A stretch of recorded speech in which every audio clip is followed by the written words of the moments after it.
So I've got 3 pieces of news for you relating to Avengers Endgame. I've not seen anybody else discuss this, so I thought we would go through them. Now the first one is the only negative review, and it's from Slant Magazine, and the movie critic is Keith Hewlett, and he gives Endgame 1.5 stars out of 5, or 30% score. And his biggest complaint is that the way there was improvised humour throughout the movie, and also how probably the best actors like Michael Douglas, Michelle Pfeiffer and Natalie Portman were reduced to glorified extras. But he was also quite unhappy about how there was no real damage from the snap. So half the world's population were killed off. He claims that society is not truly in decay or damaged, so he wasn't pleased with the way how dark Avengers Endgame actually appeared for society. So I'll link to this review, and it's the only negative score that is on Metacritic out of all the professional movie critics, and the current score is 77, which seems quite reasonable for Avengers Endgame. Now the second piece of news, which I'm sure you've seen this and I want to discuss it a bit further,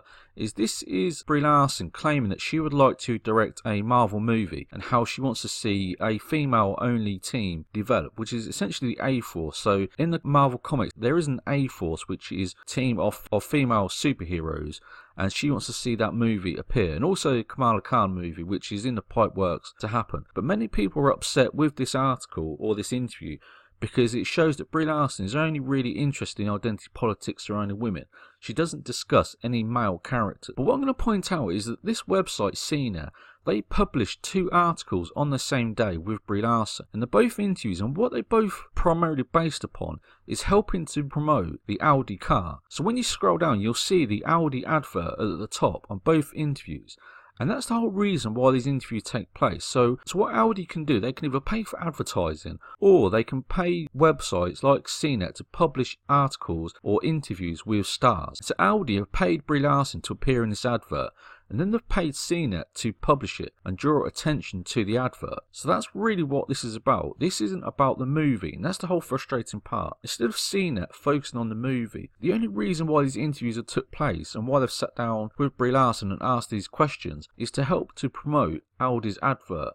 So it's more about advertising and promoting a car than what it is about the movie. And that's what's caused so much confusion and damage and disruption. It's this sort of articles that aren't really interested in the actual actor or the movie. They're just designed to help to promote a car. And again, there's 2 adverts published on the same day, both featuring the advert at the top of the page, and then it goes into the interview. So that's what these really are. They're puff pieces to help advertise and promote a car. Now the third story I want to discuss is very bizarre. It's a very strange article, and it's from thestranger.com. And what it is, it's an article claiming that the awful treatment of Rocket Raccoon in Avengers Endgame may lead to more animal cruelty towards raccoons, and how they've been mistreated by society. So in this article it points out that Rocket is told that he's despised because he eats garbage, and later on in this article it goes to show photos of dead raccoons being mistreated, and also the author of this article says that he went to Chinatown in Toronto and saw a dead raccoon and nobody seemed interested.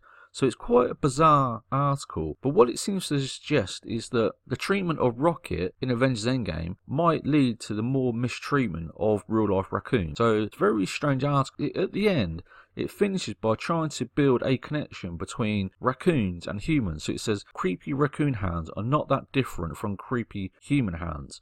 So it's a very bizarre article, but it seems to be suggesting that Avengers Endgame is a sign of animal cruelty, or could encourage animal cruelty towards raccoons. So it's very strange articles, but I don't see anybody else covering them. So I'll link to each of them if you want to leave your comments below, and also like and subscribe. But I find this the most frustrating one, because instead of focusing on the movie, all CNET are interested in is working with Audi to promote their car. It's really frustrating that a movie company would bring in a sponsor and it's actually caused damage. So leave your comments below and also like and subscribe.